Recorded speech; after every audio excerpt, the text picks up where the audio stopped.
Dan Nanako tidak pernah memberitahunya kapan ulang tahunnya, atau kapan dia merayakan ulang tahunnya. Nanako di samping juga tahu bahwa Tama pasti tidak tahu kapan ulang tahunnya, jadi dia dengan malu-malu berkata, "Tuan Tama, ulang tahunku hanya bisa dirayakan 4 tahun sekali." Tama tiba-tiba tersadar, dan berseru, "Kalau begitu aku tahu tanggal 29 Februari. Ya." Nanako mengangguk malu-malu, menatapnya dengan mata besar penuh kasih sayang, dan bertanya, "Tuan Tama seharusnya tahu tahun berapa aku lahir?" Tama buru-buru berkata, aku tahu." Tanaka berkata sambil tersenyum, "Tuan Renza sudah tahu," kata sandi pintu itu. Saat ini, adik perempuan Ito Yuhiko, Emi, telah menyiapkan meja masakan Jepang yang mewah. Emi yang mengenakan kimono berjalan ke samping Tama, meletakkan tangannya di depan tubuhnya, membungkuk dengan hormat, dan berkata, "Tuan Renza, aku sudah menyiapkan makanan Jepang terbaik untukmu. Ini adalah makanan laut kelas atas, tiram, ikan air tawar atau tuna sirip biru, adalah yang terbaik yang dapat ditemukan di pasar Jepang saat ini. Kau akan menikmatinya." Ito Yuhiko berkata sambil tersenyum, "Tuan Renza, Emi paling jago membuat semua jenis sashimi. Kepekaannya terhadap bahan jauh lebih kuat daripada apa yang disebut koki bintang 3 Michelin. Bahan-bahan yang bersentuhan dengannya setiap hari, saya khawatir koki bintang 3 Michelin itu tidak akan memiliki kesempatan untuk melihatnya." Setelah itu, dia menunjuk ke tuna sashimi di atas piring yang sangat indah dan berkata kepada Tama, "Tuan Renza, sashimi ini adalah daging dari pipi tuna bendera biru. Harga lelang ikan ini adalah $3 juta AS, tetapi daging dalam jumlah kecil di 2 insang harganya ratusan ribu dolar. Setelah konversi, sepotong ikan harganya puluhan ribu dolar AS, dan bahkan restoran Michelin terbaik pun tidak akan memilikinya." Ito Yuhiko tidak hanya berbicara omong kosong. Di masyarakat mewah Jepang, harga produk kelas atas yang benar-benar mahal bisa sangat mahal.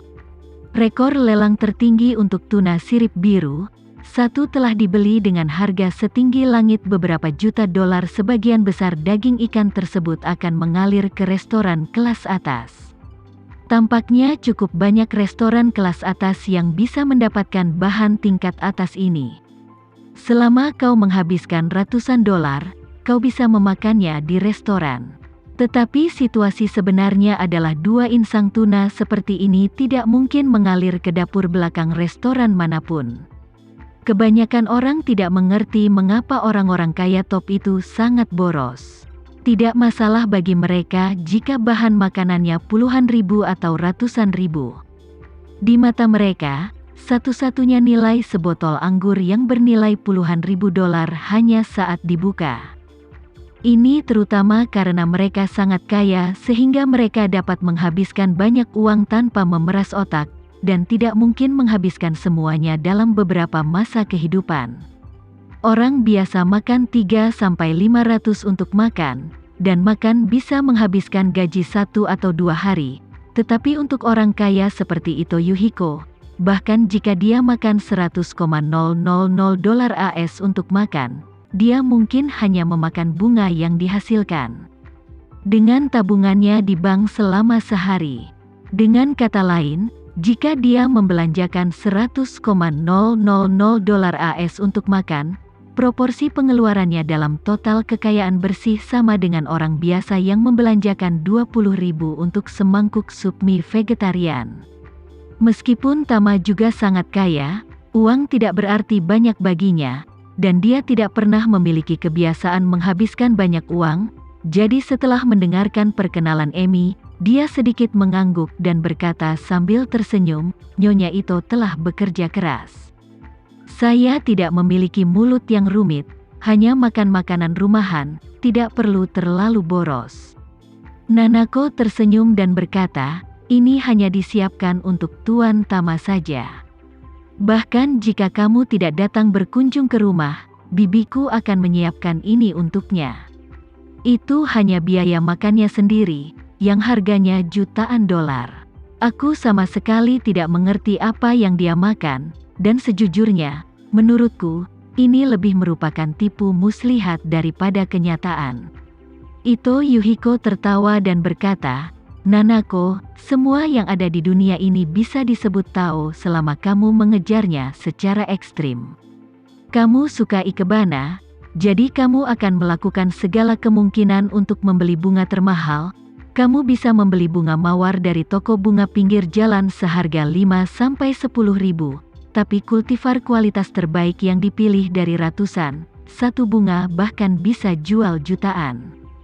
Menggunakan bunga terbaik, mencocokkan alat terbaik, dan menggabungkannya dengan cara yang paling elegan menjadi cara membuat bunga. Aku tidak akan pernah ada hubungannya dengan ikebana dalam hidupku, ada juga teh. Orang biasa membuat secangkir teh, atau membuat kantong teh dan mencampurnya dengan susu. Ini hanya dapat dianggap sebagai minum teh, hanya menggunakan daun teh berkualitas tinggi, set teh berkualitas tinggi, dan cara pembuatan bir yang paling canggih dapat disebut cara minum teh.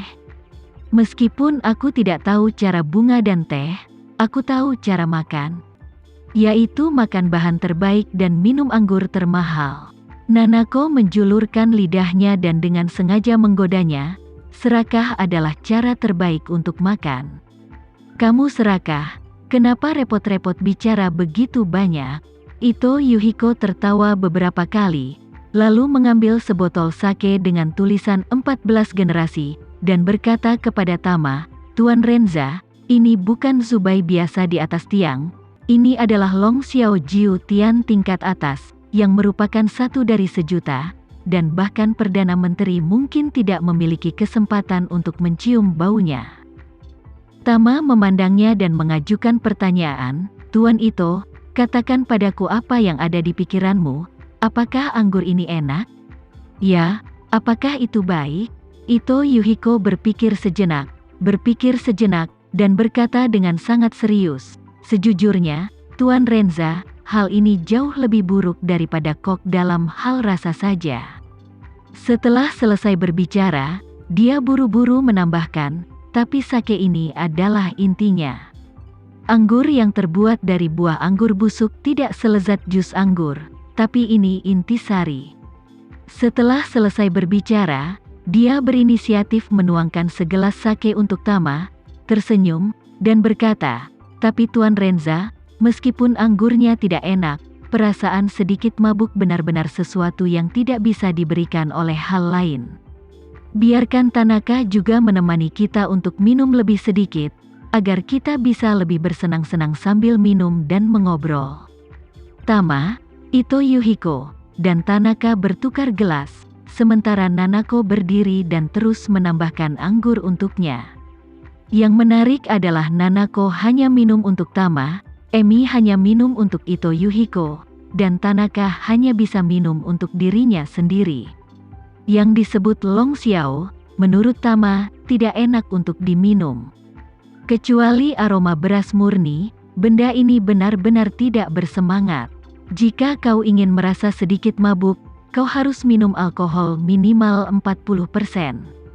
Baginya, minum sake tidak berbeda dengan minum air ledeng. Namun, karena dibawa oleh Ito Yuhiko sepenuhnya, Tama secara alami memberikan wajah yang cukup. Termasuk sashimi seafood terbaik yang disiapkan oleh Emi, Tama masih penuh pujian. Namun nyatanya, yang dia pikirkan dalam hatinya adalah sashimi itu sendiri tidak memiliki rasa, dan yang dia makan hanyalah rasa ikan yang berbeda.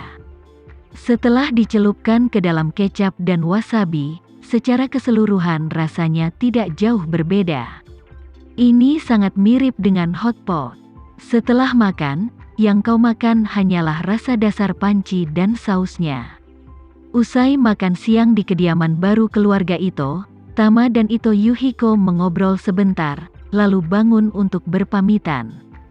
Dia memberitahu Ayu Sucipto sebelumnya bahwa dia akan mengunjungi rumah Lina Hadid, jadi wajar saja, dia tidak bisa mengingkari janjinya. Meskipun dia minum banyak sake dengan mereka berdua, Untungnya dia memiliki energi spiritual di dalam dirinya. Sebelum berangkat, dia menggunakan energi spiritual untuk menghilangkan semua alkohol, lalu pergi ke rumah lamanya.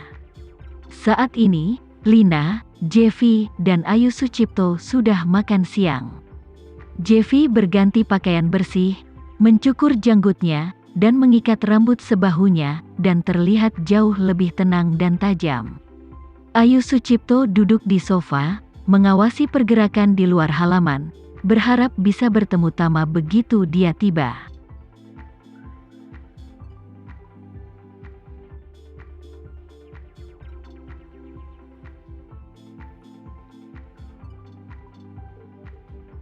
Sekian dulu ya video kali ini, kita lanjutkan lagi videonya di lain waktu.